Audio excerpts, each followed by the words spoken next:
जय सिया राम। सब सुख लहे तुम्हारी सरना, तुम रक्षक काहू को डरना।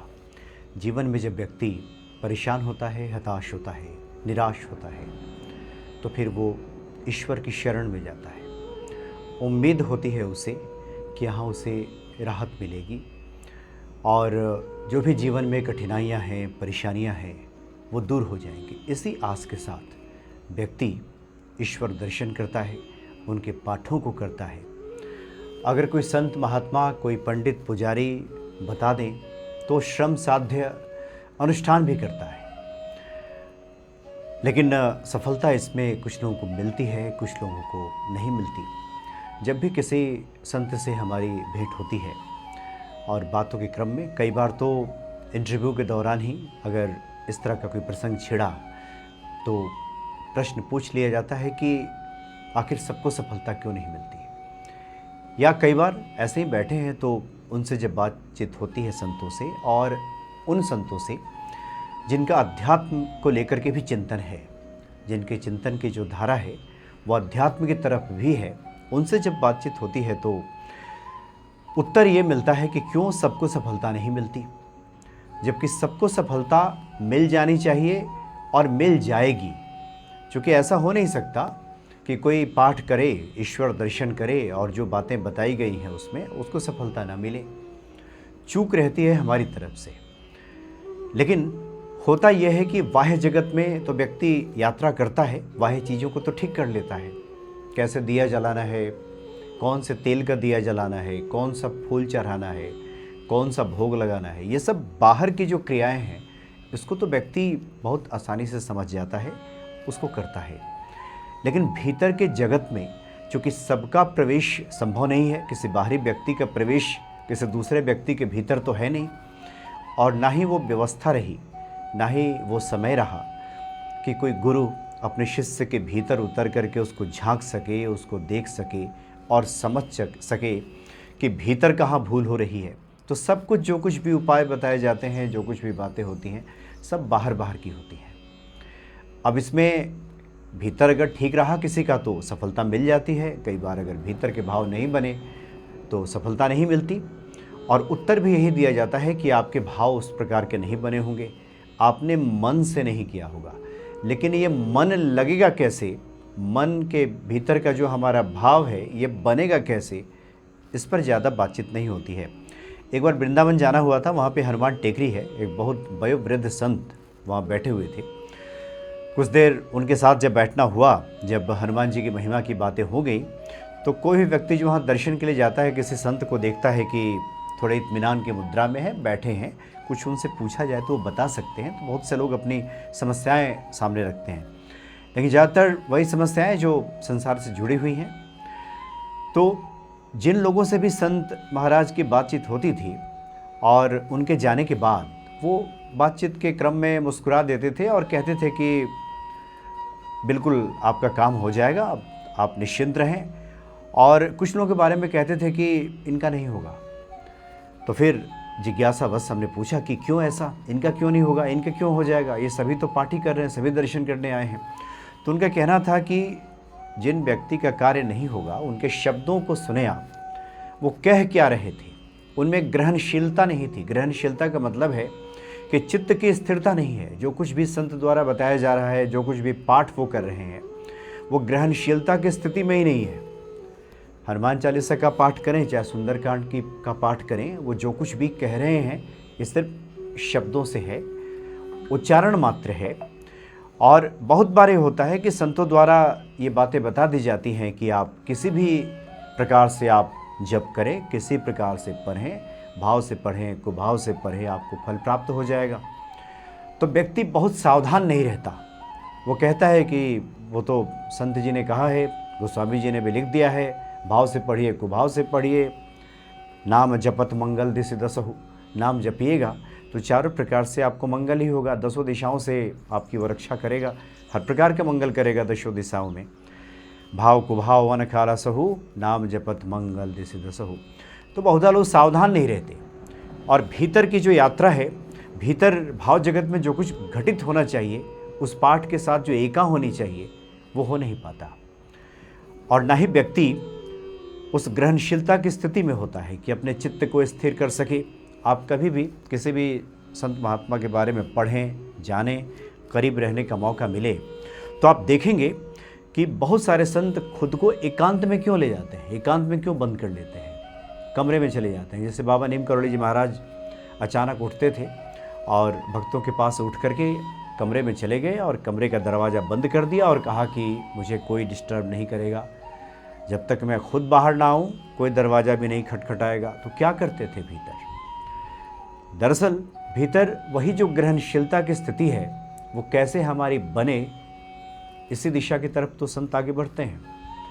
शरीर को निष्क्रिय छोड़ देना, ढीला छोड़ देना, जो हमारे विचार हैं उसको पूरी तरह से रोक देना, तब जो बाहर की जो बातें हैं, जो हम पाठ करने जा रहे हैं, जो कुछ भी चाहिए उसके प्रति हम ग्रहणशील बनेंगे और तब जाकर के ये फलित होगा।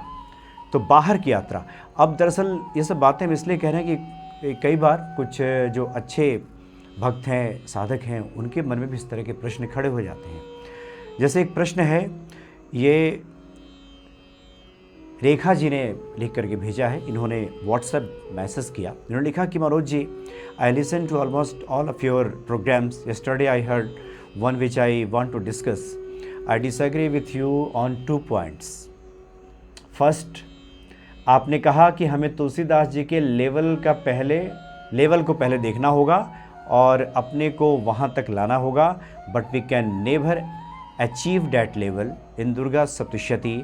माता रानी सेज, मैं भक्त की श्रद्धा देखकर जैसी पूजा वो करता है उसको सहज रूप से स्वीकार कर लेती हूँ। माता रानी ने दुर्गा सप्तशती में कहा है। इन्होंने लंबा लिखा है, हम इसका भावार्थ क्या कहना चाह रहे हैं बता देते हैं। दरअसल एक वीडियो में इस बात की चर्चा हुई थी कि बहुत से लोग जो लिखते हैं कि हम इतने दिनों से पाठ कर रहे हैं, इतने अनुष्ठान हमने कर लिया है। गोस्वामी जी ने लिखा है कि आप 100 पाठ कर लीजिए हनुमान चालीसा का, आपको फल मिल जाएगा। तो हमने तो किया, तो हमें क्यों नहीं मिला? और दूसरी बात, जिस व्यक्ति से वो व्यक्ति सुना होता है, अब गोस्वामी जी ने तो रामचरितमानस में बहुत सी बातें उसमें लिखी हैं, हनुमान चालीसा में बातें लिखी हैं, लेकिन अगर कोई व्यक्ति उसे बताए कि आप हनुमान चालीसा का पाठ कीजिए, तो उसी व्यक्ति से वो फिर पूछेगा कि आपने कहा था कि हमने हनुमान चालीसा का पाठ किया और 100 पाठ कर लिया, लेकिन मुझे तो सफलता नहीं मिली, तो फिर क्यों ऐसा? गोस्वामी जी ने तो लिखा है। उसी बात पे हमने कहा था कि जो गोस्वामी जी का जो चेतना का स्तर है, जो भक्ति का उनका स्तर है, जो लेवल है, हमें उसे पहले देखना होगा कि गोस्वामी जी कहाँ से बोल रहे हैं। अब गोस्वामी जी 100 पाठ करें और बंधनों से मुक्त हो जाएं, और कोई व्यक्ति अभी नया नया भक्ति में उतरा है, तो ऐसा तो होगा नहीं कि वो बंधनों से 100 पाठ में मुक्त हो जाए, और मुक्त हो जाए ये हनुमान जी की कृपा, लेकिन ये नियम नहीं बन सकता। दूसरी बात यह है कि अगर हम गोस्वामी तुलसीदास जी का लेवल क्यों नहीं अचीव कर सकते, क्यों नहीं प्राप्त कर सकते? आखिर कोई भी व्यक्ति जब भक्ति में उतरता है तो उससे अपेक्षा की जाती है कि वो क्रमशः आगे बढ़े, और जहाँ स्वयं प्रभु राम कहते हैं कि जो उनको भजता है धीरे धीरे इष्ट के गुण उस व्यक्ति में उतरने लगते हैं। जो राम को भजता है वो धीरे धीरे उनके गुण उसमें उतरने लगता है, वो राममय हो जाता है। भक्त में और इष्ट में फिर कोई फर्क नहीं रह जाता। तो गोस्वामी तुलसीदास जी का लेवल हम क्यों नहीं प्राप्त कर सकते? क्यों हम अपने को मान रहे हैं कि नहीं, हमारी यात्रा आगे नहीं बढ़ सकती?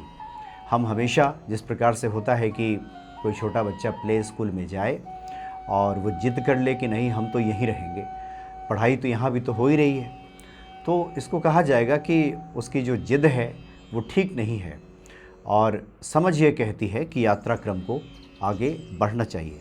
दूसरी बात, आपने जो प्रश्न लिखा उसी में आपने स्वयं उत्तर दे दिया। आपने खुद कहा है कि माता रानी खुद कहती हैं दुर्गा सप्तशती में कि जो भी भक्त मुझे जिस भाव से, जिस श्रद्धा से, जिस प्रकार की पूजा करता है वो मैं सब प्रदान कर देती हूँ। तो फिर तो सबके भाव अलग अलग हैं। गोस्वामी जी के भाव फिर जिस लेवल का है उनको तो उस स्तर का मिलेगा, जिस व्यक्ति के भाव उस स्तर का नहीं है तो फिर उसे उस प्रकार नहीं मिलेगा। दूसरा, आपने एक और बात लिखी है कि राम नाम की महिमा से परिचित होना क्यों आवश्यक है, क्योंकि गोस्वामी जी ने लिख दिया है, आप भाव से पढ़िए चाहे कुभाव से पढ़िए, महिमा जानिए चाहे नहीं जानिए, आपको फल तो मिल जाएगा। लेकिन ऐसा बिल्कुल नहीं है। अब राम नाम की महिमा को लेकर के ही गोस्वामी जी ने कुल मिलाकर के 84 चौपाइयाँ लिखी हैं, कई दोहे भी लिखे हैं। अब उसमें से जो सबसे आसान वाला है वो व्यक्ति पकड़ लेता है। एक ये भी पकड़ लेता है कि आप अमृत को, जहर को भाव से पीजिए चाहे कुभाव से पीजिए, आपको फल प्रदान करेगा। लेकिन जहर को पीना पड़ता है तब वो अपना प्रभाव दिखाता है, अमृत को पीना पड़ता है तब वो अपना प्रभाव दिखाता है। जहर जहर जहर जहर करते रहिए तो कोई प्रभाव नहीं दिखाएगा। इसीलिए राम नाम की महिमा है। भक्तों को, जो लोग नई नई भक्ति में उतरे हैं, उनसे कहा जाता है कि आप भाव से जपिए और कुभाव से जपिए। वाल्मीकि जी का उदाहरण दे दिया जाता है कि उन्होंने उल्टा नाम जप लिया और उल्टा नाम जप करके फिर वो वाल्मीकि बन गए। लेकिन वाल्मीकि जी जिस स्तर की उनकी रचना है, प्रभु राम के प्रति जो उनके भाव है, वहाँ तक की यात्रा भी तो देखनी होगी। शुरुआत भले ही किसी व्यक्ति को निचले स्तर से होती है, लेकिन अपेक्षा की जाती है कि धीरे धीरे उसकी यात्रा आगे बढ़ेगी। इसलिए राम नाम का असर तभी होगा जब व्यक्ति राम नाम पिएगा। पीने का यहाँ तात्पर्य है कि राम नाम की महिमा से वो परिचित होगा।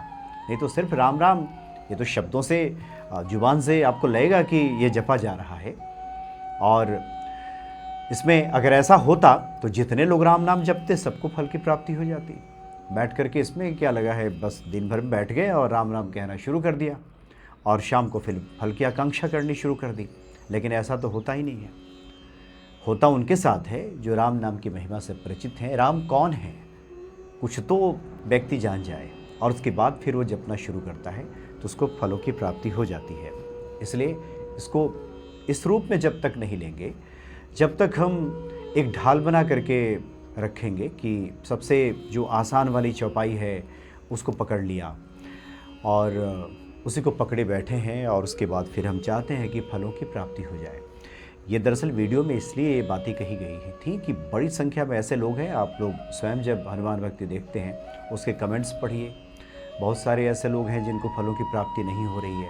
अब उनको सिर्फ ये कहने से तो काम चलेगा नहीं कि नहीं आपने श्रद्धा से नहीं जपा होगा, आपने भाव से नहीं जपा होगा, कुछ तो उसका होगा, कहीं गड़बड़ी, कुछ गलतियाँ जहाँ चूक हो रही है और इसका फलाफल हमें प्राप्त नहीं हो रहा है। जबकि इतना ये दावे के साथ कहा जा सकता है कि मन से, कर्म से, वचन से मन।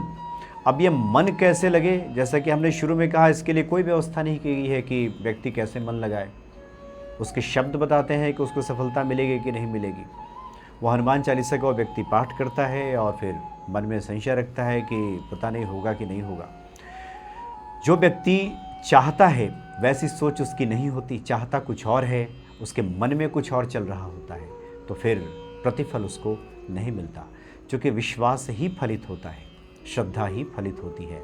हमारा मन का जैसा विश्वास होगा।